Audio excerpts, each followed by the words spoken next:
جملہ 6 قسم کا ہوتا ہے۔ ذات کا تو آپ نے پڑھ لیا کہ اس کی ذات ایسی ہوتی ہے، کبھی وہ فعل ہوتا ہے، کبھی وہ اسم ہوتا ہے، کبھی وہ شرط ہوتا ہے اور کبھی وہ ظرف ہوتا ہے۔ اس کا ہم نے آسان بتایا تھا کہ اگر جملے کی ابتدا فعل سے ہو تو اس کو جملہ فعلیہ کہتے ہیں۔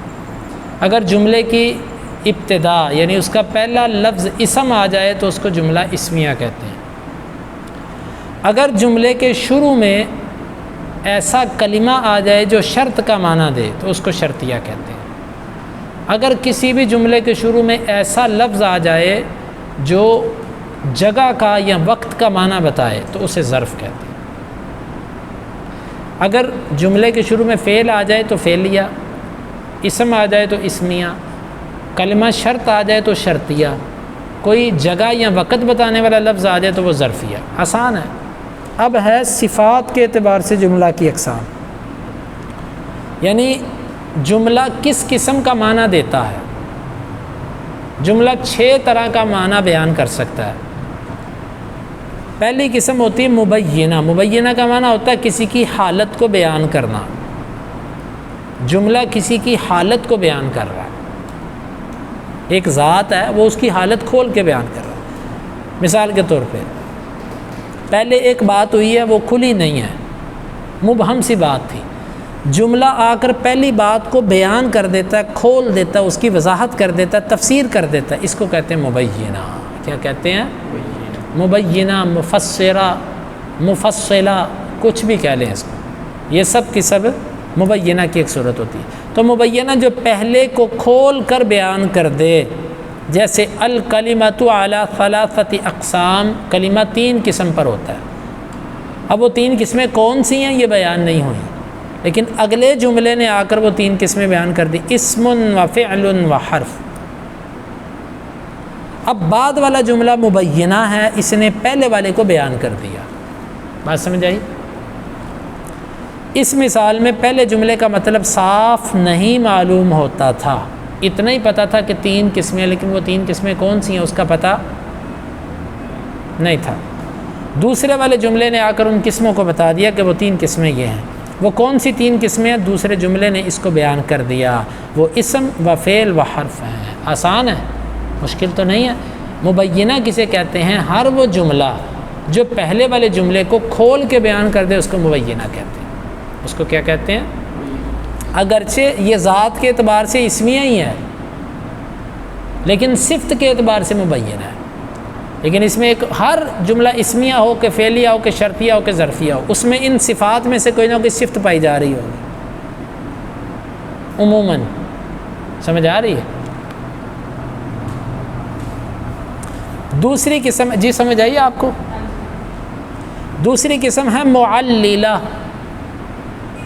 معللہ کا لفظ علت سے نکلا، علت کہتے ہیں وجہ کو۔ معللہ اس جملے کو کہتے ہیں جو پہلے جملے کی وجہ بیان کر دے۔ مثلا پہلے جملے میں ایک بات بیان ہوئی، بھئی وہ بات کیوں کہی آپ نے، اس کی وجہ بیان نہیں ہوئی، بعد والا جملہ آ کر اس کی وجہ بتا دے کہ یہ اس وجہ سے ہوا ہے، اس کو کیا کہتے ہیں؟ معللہ۔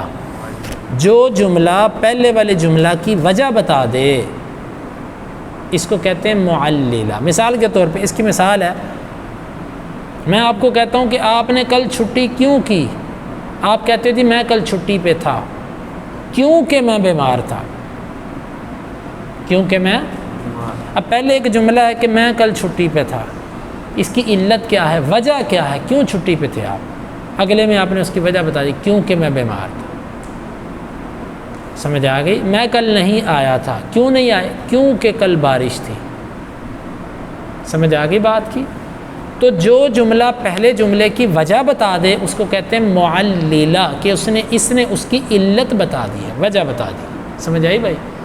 جیسے وہ جملہ جو جملہ پہلے کی علت بیان کر دے، جیسے حدیث شریف میں ہے لا تصوموا فی هذه الايام فانها ایام اکل و شرب و بیعال، تم ان دنوں میں روزے نہ رکھو۔ ان دنوں سے مراد ایام تشریق ہیں، عید کے بعد جو دن ہوتے ہیں نا، جن میں بڑی عید کے بعد کے جو دن ہوتے ہیں جن میں تکبیرات پڑھی جاتی ہیں، 11، 12، 13، اس کو ایام تشریق کہتے ہیں۔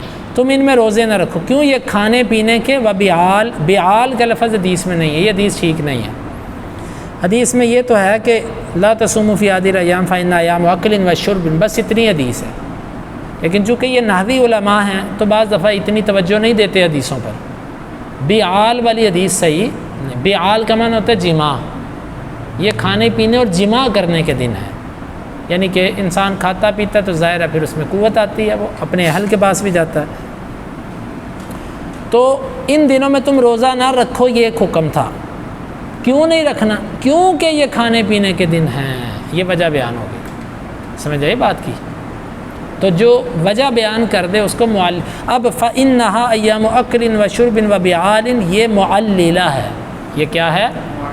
اس نے پہلے جملے کی علت بتا دی کہ اس کی علت ہی ہے. سمجھ آ گئی بات؟ آگے پڑھیں. جی آگے ہے معترضہ. اعترض یا اعترض، اعتراض کا معنی ہوتا ہے درمیان میں آ جانا. درمیان میں، دو چیزوں کے درمیان میں آ جانا. مثال کے طور پہ آپ کوئی بات کر رہے ہیں، بات کرتے کرتے آپ موضوع سے ہٹ کے درمیان میں ایک چھوٹی سی بات کرتے ہیں، پھر اپنے موضوع پر آ جاتے ہیں. یہ درمیان میں جو آپ نے چھوٹی سی بات کی ہے جس کا نہ پہلے موضوع سے تعلق ہے نہ دوسرے سے تعلق ہے، اس کو کہتے ہیں جملہ معترضہ. کیا کہتے ہیں؟ جیسے میں سبق پڑھاتے پڑھاتے کہتا ہوں کہ پانی لے کر آؤ، پھر میں سبق شروع کر دیتا ہوں پڑھانا. اب پانی لے کر آؤ، اس کا پہلے جملے سے سبق سے کوئی تعلق ہے؟ شروع والے سبق سے، بعد والے سبق سے ہے. تو معترضہ وہ جملہ ہوتا ہے جو دو جملوں کے درمیان آئے، نہ اس کا تعلق پہلے جملے سے ہو نہ اس کا تعلق بعد والے جملے سے ہو. تو اس کی تعریف یہ کی جاتی ہے جو دو جملوں کے درمیان بے جوڑ واقع ہو، یعنی اس کا جوڑ نہ پہلے سے لگتا ہو نہ بعد والے سے لگتا ہو.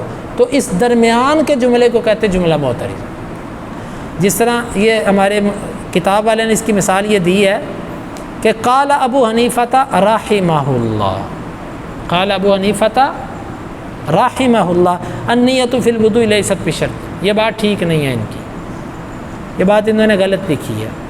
لیکن چونکہ ہم ایک کتاب پڑھا رہے ہیں، ہم آپ کو بتائیں، انہوں نے کہا کہ نیت وضو میں شرط نہیں ہوتی. ہمارے نزدیک شرط ہے، کیونکہ حدیث میں آ گیا انما الاعمال بالنیات.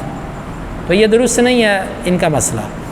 اب اس میں بات کیا؟ قال ابو حنیفہ تھا، ابو حنیفہ نے کہا النیۃ فی الوضوء لیست بشرط. یہ بات ہے. درمیان میں رحمہ اللہ یہ جملہ معترض ہے کیونکہ ان کو دعا دی جا رہی ہے. ابو حنیفہ نے تو نہیں کہا کہ رحمہ اللہ، ابو حنیفہ رحمہ اللہ نے تو نہیں نہ کہا رحمہ اللہ. تو یہ درمیان میں ایسا کلمہ آ گیا جس کا نہ پہلے جملے سے تعلق ہے نہ بعد والے سے تعلق ہے، تو اس کو کہتے ہیں جملہ معترضہ. کیا کہتے ہیں؟ جی آپ کو بات سمجھ آئی؟ آگے ہے جملہ مستانفہ. یہ آسان ہے چیزیں. جی کافی ہے، چلیں ٹھیک ہے، اتنا کافی ہے.